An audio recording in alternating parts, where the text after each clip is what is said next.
शार्दुल का इंतजार कर कर के भूख प्यास से बेहाल हो चुकी शिजा सीढ़ियां उतरकर हवेली की रसोई की तरफ चल दी।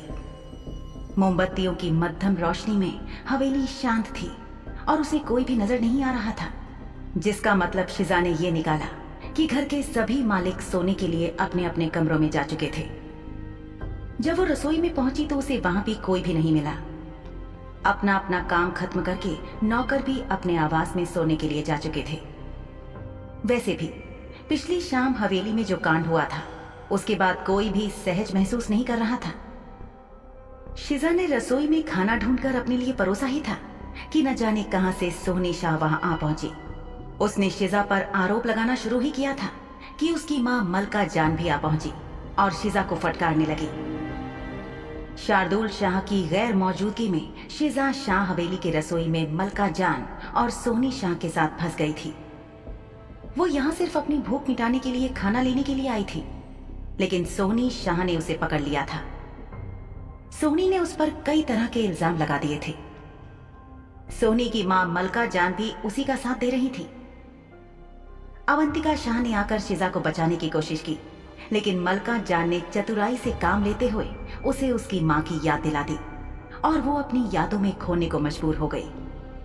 शिजा जानती थी कि शार्दुल के अलावा इस घर में अगर उसे कोई बचा सकता था तो वो सिर्फ अवंतिका मालकिन थी और इस वक्त वो मदद करने की हालत में नहीं थी। इस घर की बुरी पिशाचनी मलका जान और उसकी बेटी नकचड़ी बिगड़ैल बेटी सोहनी ने मिलकर शिजा को खाने में जहर मिलाने से लेकर चुड़ैल होने तक के इल्जामों से लाद दिया। दंड के रूप में शिजा को एक गिलास भर के गाढ़ा खून पीने के लिए दे दिया गया। वो अपने हाथों में उस ग्लास को थामे लाचारी के साथ खड़ी थी। अवंतिका बुत बनी अपने दिमाग के अंदर अपने ही अतीत से जूझ रही थी। एक तरफ बेचारी शिजा खून से लबालब भरा ग्लास हाथ में थामे उल्टी ना करने की कोशिश करते हुए दुआ कर रही थी कि या तो अवंतिका मालकिन उसे बचा लें या कहीं से शार्दुल मालिक आ जाएं। और दूसरी तरफ अवंतिका वहां होकर भी वहां नहीं थी। मलका जान ने सही जगह चोट की थी। अवंतिका ने अपनी मां को याद किया। उसकी मां अपने जमाने की खूबसूरत महिला थी, जिसके लंबे लहराते भूरे रंग के बाल उसकी पीठ पर एक चोटी में बंधे रहते थे। उसकी तीखी आंखें, सुतवा नाक, सुराहीदार गर्दन और आकर्षक व्यक्तित्व सभी को अपनी ओर खींचते थे। निर्विवाद रूप से उसकी सुंदरता उसके दोनों बच्चों में भी मिली, लेकिन अवंतिका के छोटे भाई शार्दुल को बहुत ज्यादा। अवंतिका ने कभी इस बात का बुरा नहीं माना कि उसका भाई मां पर गया था और इस कारण उससे कहीं ज्यादा खूबसूरत था। उसे वो पुराना समय याद आ गया जब उसकी मां महजबीन अभी जिंदा थी और अवंतिका और शार्दुल छोटे बच्चे थे।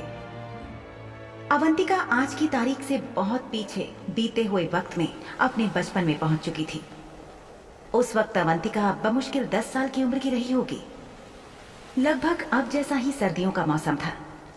यूं तो श्यामला की ठंड अब भी कमाल की होती थी, लेकिन उस साल बहुत ही गजब की ठंड पड़ी थी। बगीचे में बहुत से फल पेड़ों पर लदे थे। बगीचे और हवेली की साफ सफाई के लिए कुछ नए कर्मचारी रखे गए थे जो मुस्तैदी से अपने हिस्से के काम करने में व्यस्त थे। यहां से वहां घूम घूम कर चल रहे कामों का जायजा लेती अवंतिका की मां ने अचानक अपने बच्चों को कमरे में ताक झांक कर रहे एक इंसान को पकड़ा। वो एक गरीब इंसान था जिसकी जमीन ब्याज ना चुका पाने के कारण जब्त हो गई थी और वो मारा मारा मजदूरी करता फिर रहा था। उसने नया नया ही हवेली में काम करना शुरू किया था और अपनी किसी जरूरत के लिए वो यहाँ से कोई छोटी मोटी चीज चुराकर यहाँ से जल्दी ही चले जाना चाहता था। उसकी नजर किसी बहुमूल्य चीज पर नहीं थी। दरअसल बात यह थी कि उसकी बेटी बहुत ज्यादा बीमार थी और उस बच्ची के लिए खाने और दवाओं का इंतजाम करने के लिए इस मजबूर बाप के पास पैसे नहीं थे। उस किसान व्यक्ति ने घर के मुख्य खानसामे से बात की थी, लेकिन उसने ये कहकर मना कर दिया था कि पगार तो पूरे महीने का काम करने के बाद ही मिलेगी। इस किसान के पास ज्यादा वक्त नहीं था, क्योंकि पिछली शाम घर जाकर उसने देखा था कि उसकी बेटी की तबीयत में सुधार नहीं हो रहा था और उसे दवाइयां देना बहुत जरूरी था। महजबीन शाह ने उसे फटकार लगाते हुए इससे पूछा था कि उसकी हिम्मत कैसे हुई कि वो मुंह उठाकर बिना इजाजत उसके बच्चों के कमरे में घुस आया। वो गरीब आदमी डर के मारे थर थर कांप रहा था और अपने घुटनों के बल बैठकर उसने अपना माथा जमीन से लगा दिया। अवंतिका और शार्दुल उस समय बहुत छोटे छोटे थे। हवेली की बैठक के बड़े बड़े खंभों के पीछे खड़े होकर वो देख रहे थे कि ये हंगामा क्यों हो रहा था। अवंतिका के पिता उस दिन परिषद के किसी काम से बाहर गए हुए थे और उनकी अनुपस्थिति में मां ही हर चीज का ख्याल रख रही थी। पिता की गैर मौजूदगी में कोई भी फैसला लेने का हक भी मां के पास ही था। अवंतिका को याद आया कि उस आदमी ने जमीन पर से अपनी नजरें या माथा उठाए बिना बहुत विनीत स्वर में रो रो कर महजबीन शाह से गुजारिश की थी कि उसकी बेटी बहुत ज्यादा बीमार थी और उसकी दवाइयां और खाने के लिए वो थोड़े से पैसे चाहता था। महजबीन शाह ने उससे कहा कि उसने चुराने का रास्ता क्यों चुना, यानी कि उसकी नीयत में खोट था। वो पैसे मांग भी तो सकता था। उस आदमी ने माफी मांग मांग कर कसमें खा खा कर अपनी सच्चाई का यकीन दिलाने की कोशिश की और कहा कि उसने खान सामे से बात की थी, लेकिन उसने ये कह दिया कि किसी भी नए व्यक्ति को काम पर आने के दूसरे या तीसरे ही दिन पगार नहीं दी जा सकती थी। पगार पाने के लिए उसे 1 महीने का इंतजार करना होगा, लेकिन इस आदमी की बेटी की हालत बहुत गंभीर थी। वो इतना इंतजार नहीं कर सकता था, इसलिए वो मजबूर हो गया था। अवंतिका की मां ने उसे फटकारते हुए फिर से कहा कि जरूरत चाहे जितनी भी बड़ी हो, इसका मतलब ये तो नहीं था कि वो उसके बच्चों के कमरे में जाकर घुसपैठ करने लगे। वो आदमी डर से थरथराने लगा। रोते रोते उसकी हिचकियां बंद गई थी और वो लगातार माफी मांगकर अपनी जान बख्श देने की गुहार लगा रहा था।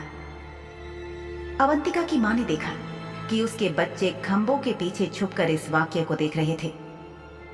उसने अपने बच्चों को आवाज देकर बुलाया और कहा कि वे हवेली के मालिक थे और उन्हें छुपने की जरूरत नहीं थी। अपनी मां के बुलवाने पर बच्चे मां की तरफ चल पड़े। वो दोनों आकर अपनी मां के दाएं बाएं खड़े हो गए। उस आदमी की हालत देखकर अवंतिका का दिल पसीज रहा था। वो क्रूर नहीं थी। वो चाहती थी कि मां उस आदमी की बेटी की जान बचा ले, पर कहने की हिम्मत नहीं जुटा पा रही थी। उसका दिल छह रहा था कि कहकर उस आदमी को जाने दें, क्योंकि उसका रोना और डरना अवंतिका से देखा नहीं जा रहा था। दूसरी तरफ शार्दुल भावहीन होकर सब कुछ देख रहा था। जब महजबीन की नजर अपने लाडले बेटे पर पड़ी तो वो खुश हुई और फिर मुतमईन होकर वो अपनी बेटी को देखने के लिए पलटी। लेकिन जब उसकी नजरें अपनी बेटी से मिली तो उसके चेहरे पर अप्रसन्नता के भाव आ गए। अपनी बेटी के चेहरे से उसे पता लग गया था कि उसके दिल में उस गरीब किसान के लिए दया के भाव उमड़ रहे थे। इन दोनों बच्चों में एक बुनियादी अंतर ये था कि अवंतिका में दया का भाव बहुत ज्यादा था, जबकि शार्दुल कुछ कठोर था। और जाहिर सी बात है कि अवंतिका ने ये दयालुता अपनी मां से तो प्राप्त बिल्कुल नहीं की थी।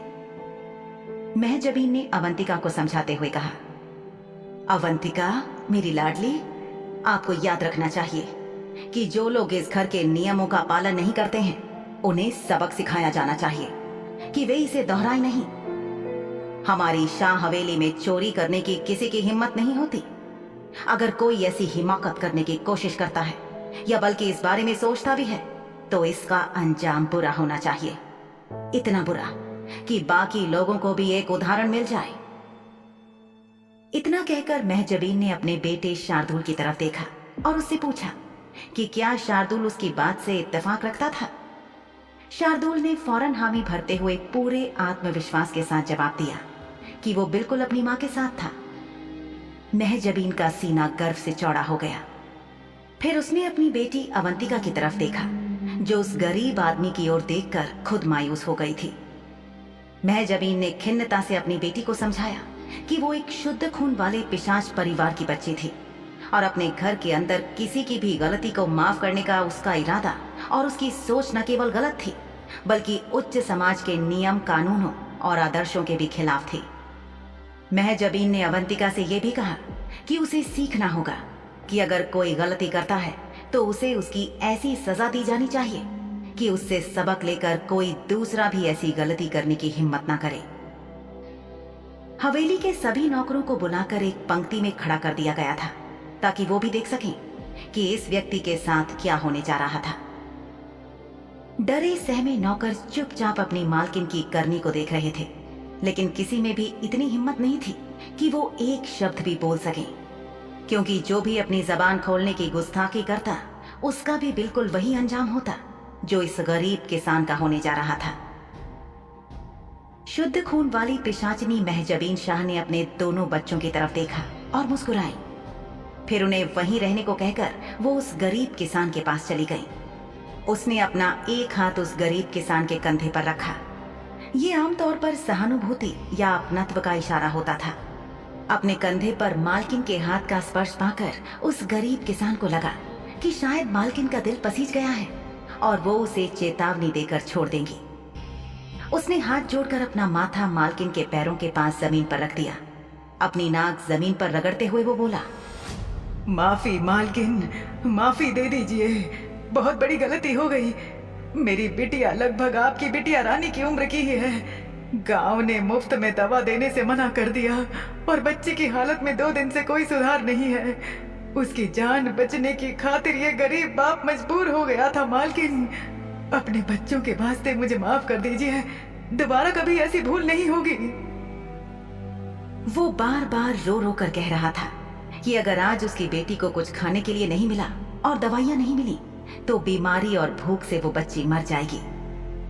उसकी बातें सुनकर किसी का भी दिल पिघल जाता, लेकिन महजबीन शाह अपने बच्चों को देखकर मुस्कुराई और फिर उसने उस आदमी के कंधे पर अपने हाथ को थोड़ा ऊपर की तरफ खींचा, जैसे कि वो उसे ऊपर उठाना चाहते हो। कांपता हुआ किसान अपने घुटनों के बल बैठा और इससे पहले कि वो उठकर खड़ा हो पाता, महजबीन ने अपने हाथ से उसकी गर्दन पीछे की तरफ खींची। आदमी की आंखों में खौफ उतर आया और महजबीन की आंखों में हैवानियत। उसने किसान का गला अपने नाखूनों से फाड़ना शुरू कर दिया। आदमी की हौलनाक चीखों से पूरी हवेली गूंज गई। कुछ ही पल में महजबीन ने उसका सिर धड़ से अलग कर दिया। आदमी का धड़ हिला और बेजान होकर जमीन पर गिर गया। उसके शरीर से लहू की नदी बह निकली, जिसने हवेली के सफेद फर्श को लाल कर दिया। महजबीन ने अपने हाथ में पकड़ा उस आदमी का सिर अपने बच्चों को दिखाया। शार्दुल एकटक देखता रहा, जबकि अवंतिका ने अपनी आंखें नीची कर लीं। सभी नौकर कांप गए।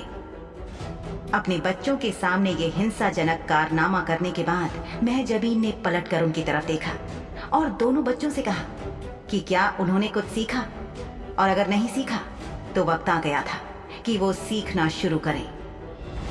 फिर महजबीन ने उस आदमी का सिर जमीन पर गिरा दिया और नौकरों को सफाई करने का इशारा करके एकदम सामान्य भाव से अपने काम में लग गई, जैसे कुछ हुआ ही नहीं था। लेकिन छोटी सी अवंतिका पर इसका गहरा असर हुआ था। अवंतिका के दिमाग और आंखों में ये दृश्य आज तक वैसे का वैसा ही जीवंत था। शार्दुल ने प्राकृतिक रूप से अपनी मां के गुणों को चुना था, जबकि अवंतिका ने ऐसा नहीं किया था। अपनी पहली हत्या के दौरान भी अवंतिका शार्दुल की तरह आत्मविश्वासी और विजयी रूप से सामने नहीं आई थी, बल्कि डरी सहमी और रुआसी थी। इसी वजह से महजबीन को अपनी बेटी की बहादुरी पर शक हो गया था और उसका अवंतिका के प्रति स्नेह कम हो गया था। ऐसा नहीं था कि अवंतिका ने अपनी मां को खुश करने की कोशिश नहीं की थी, लेकिन छोटी छोटी चीजें काफी नहीं थी। उनकी मां अपने बच्चों के हाथों को खून में डुबाना चाहती थी। अवंतिका में एक एहसास कमतरी पैदा हो गया था और वो कभी कभी सच में खुद से पूछती थी कि जब उसने अपने प्रेमी से प्यार की पींगे बढ़ने पर एक नौकरानी की जान ले ली थी, तो अगर उसकी मां जिंदा होती तो क्या वो ये जानकर खुश होती कि अवंतिका ने नौकरानी को बेदर्दी से मार डाला था। आखिरकार उसने अपनी किसी चीज के लिए लड़ने की कोशिश की थी। अपनी मां की अंतिम सांस तक अवंतिका ने अपनी मां को प्रभावित करने और गौरवान्वित करने की कोशिश करने के अलावा कुछ नहीं किया था, लेकिन हमेशा ऐसा महसूस होता था कि वो असफल हो रही है।